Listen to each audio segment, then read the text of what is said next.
In this knife talk video, I'm going to be talking about the Rough Rider RR1183 3.75 inch Sowbelly 5-blade knife.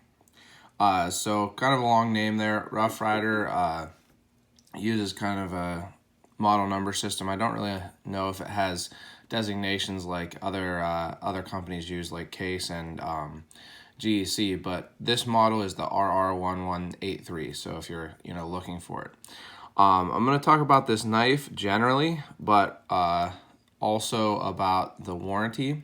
I have two because I had to use the warranty and the service. I'll talk about the service that I got from the dealer that I got it from. So first of all, I'm going to be making a video on Rough Rider knives in general, but real quick, Rough Rider is a brand that is owned by Smoky Mountain Knife Works. They are Chinese-made knives under the Rough Rider brand, and the service and warranty is done by Smoky Mountain Knife Works.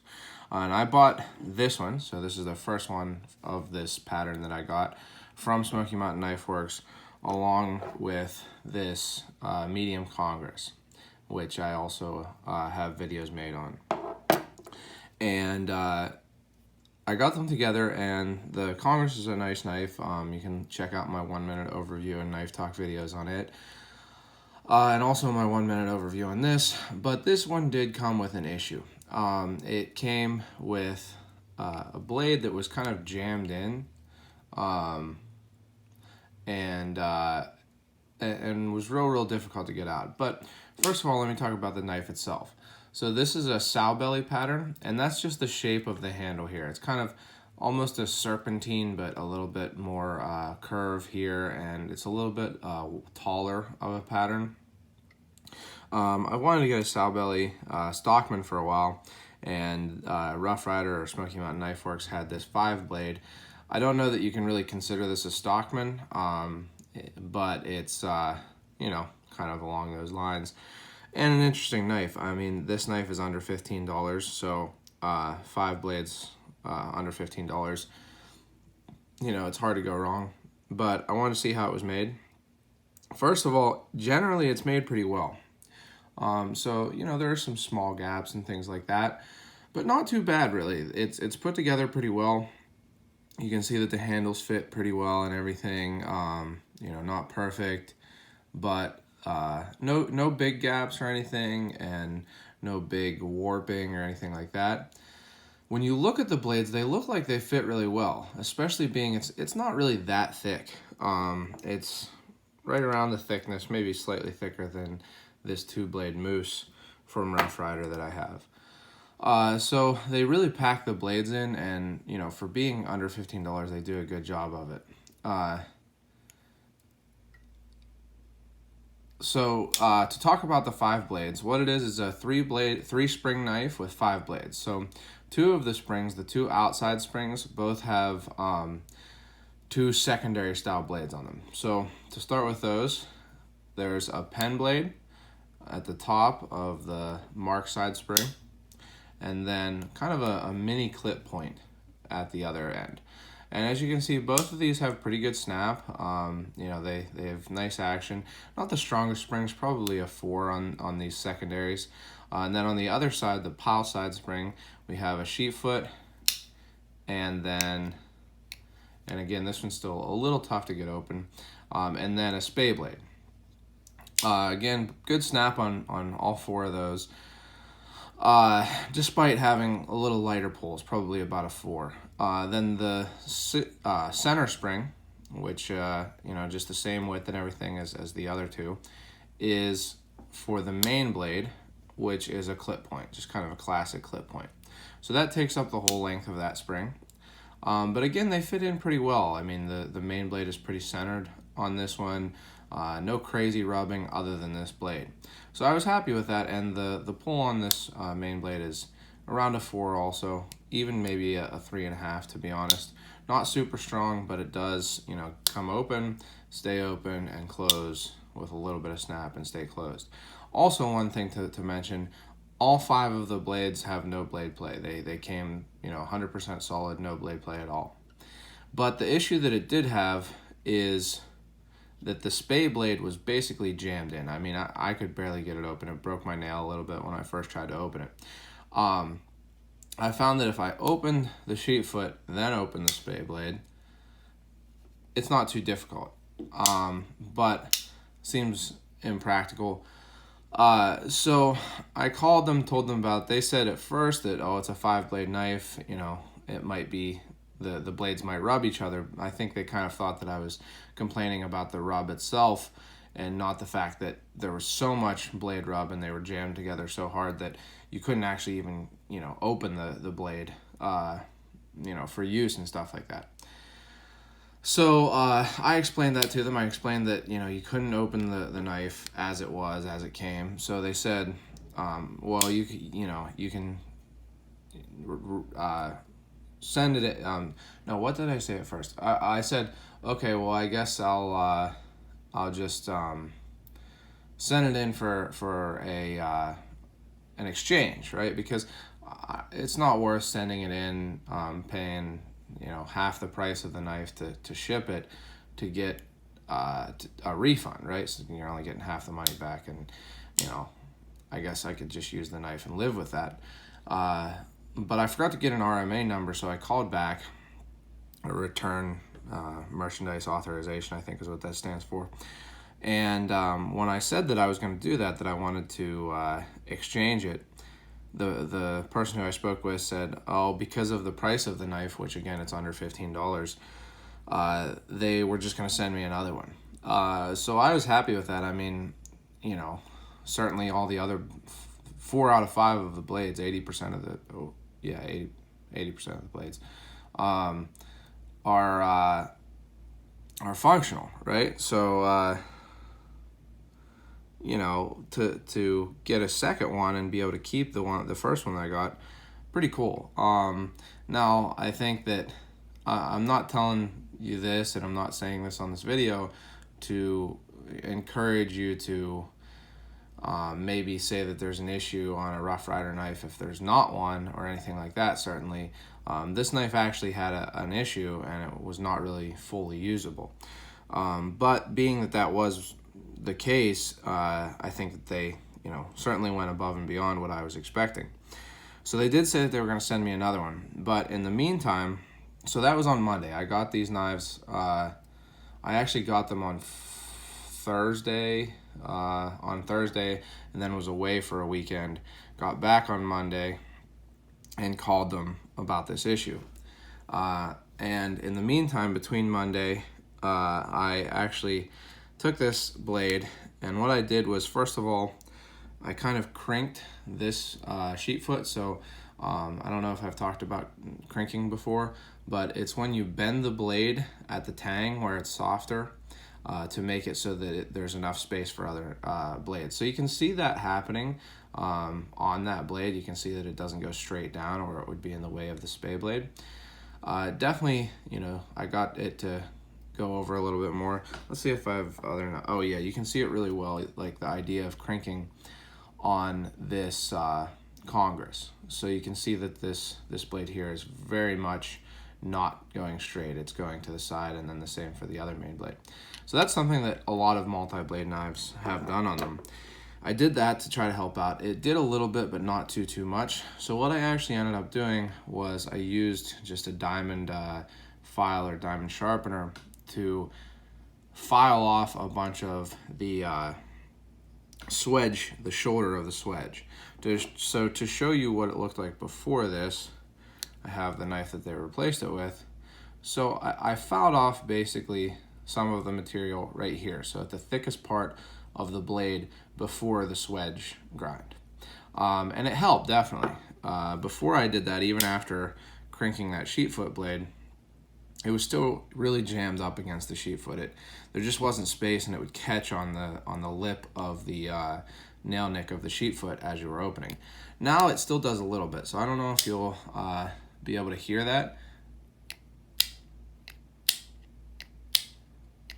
So you can hear there, I think, that it does still catch a little bit on the the lip of the nail nick of that sheet foot blade, but it's certainly usable at this point. So, you know, in the meantime of them sending me a replacement, I was able to, you know, modify it and certainly, you know, do work on it that you don't really want to have to do on a new knife, but it did make it usable. So now this knife, you know, a usable 5-bladed traditional knife, made pretty well other than that issue, once that issue was fixed, for under $15. And since then I've used it a little bit for some food prep and opening mail and things like that, and all the blades cut well and everything like that.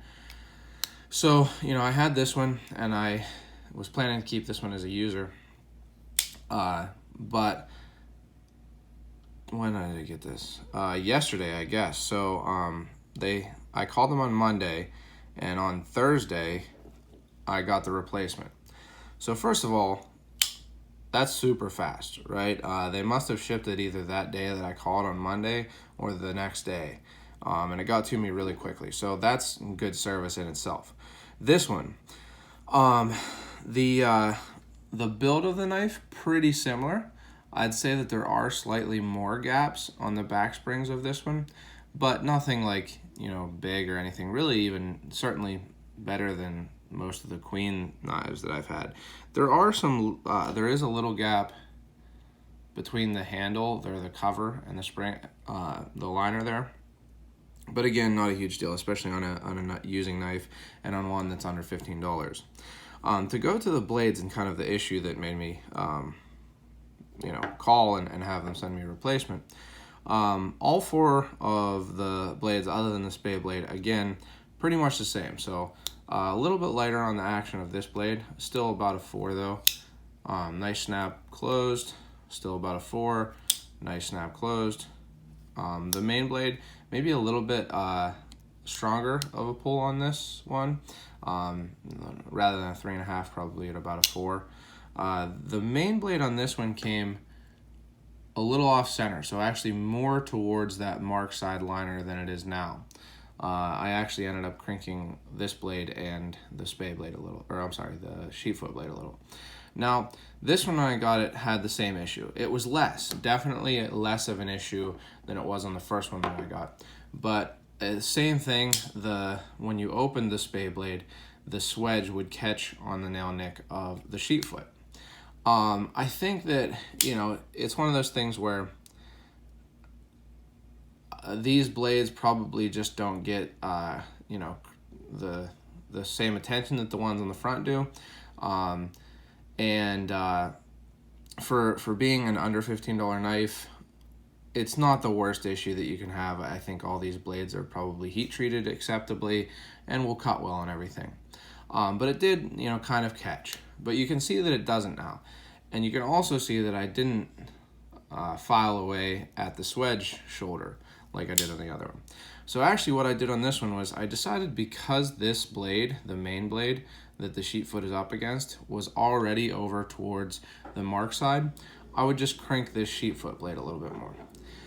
So if you look at these 2 knives, you can actually see a difference in the cranking of that sheet foot blade.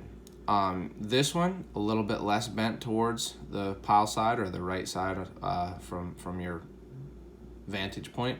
This one a little bit more, so you can see that it goes that direction a little bit more. I bent it right about there, and that really helped a lot. Once I did that, there's really no catching on this spade blade when you open it, so it really fixed that issue. Now, the tip of the main blade, it was not hitting the liner, but like I say, it was a little bit far over, so I actually just kind of straightened that blade a little bit. It was bent a little bit towards the mark side, so I just straightened that one a little bit. Didn't change the action, still no blade play on any of these blades, same as the other one. And now I'm you know, pretty much have no complaints about this knife. One thing, the pen blade on the first one here came so it sits pretty deep in the handle. This one came a little bit so that it sits a little bit less deep. I ended up filing the kick just a little bit so that it would sit that just hit a little deeper, and I think that helped. The tip sits a little deeper. But otherwise, I'm pretty happy with it. Now, I might have just noticed that it hit up against the clip point blade here a little bit, but I haven't noticed that until now, so I don't know if that's something that I'll have to take another look at. But overall, really a kind of incredible that they can make a 5-bladed knife like this for I think it was $12.99 before shipping, and they're doing free shipping on folding knives on Smoky Mountain Knife Works right now. And the fact that they are willing to kind of say, even though that this was a very inexpensive knife, we want you to have one that doesn't have those issues, is pretty cool. Now, like I say, it did come with pretty much the same issue as the first one, but it was something that I was able to fix once I realized it was probably going to happen, no matter how many replacements I got. So good service from Smoky Mountain Knife Works. Like I said, I just gave them a call and talked to 2 people, and they sent me a replacement. Really cool. I didn't have to pay for shipping on the replacement or anything like that. So I'm really happy with the service. Again, I want to emphasize that I'm not at all encouraging you to abuse that good service that they have. But just letting people know that if you do buy your Rough Rider knives through Smoky Mountain Knife Works, they seem to stand by that limited lifetime warranty that they claim.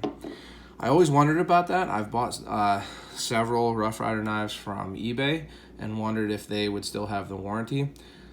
I don't know that they don't, but from now on, I do think that I'll try to stick to buying Rough Rider knives when I want them from Smoky Mountain Knife Works, because they are the ones who own the brand and have the warranty, and I know that they'll honor the warranty and give good service.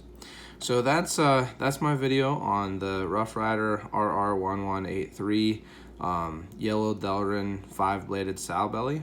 And also on my experience with Smoky Mountain Knife Works handling of the Rough Rider limited lifetime warranty.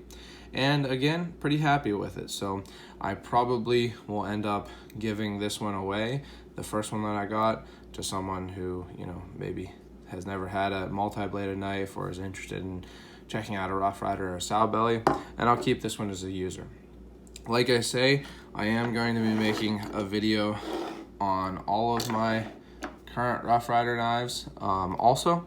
So if you're interested in the Rough Rider knives, go ahead and check that out.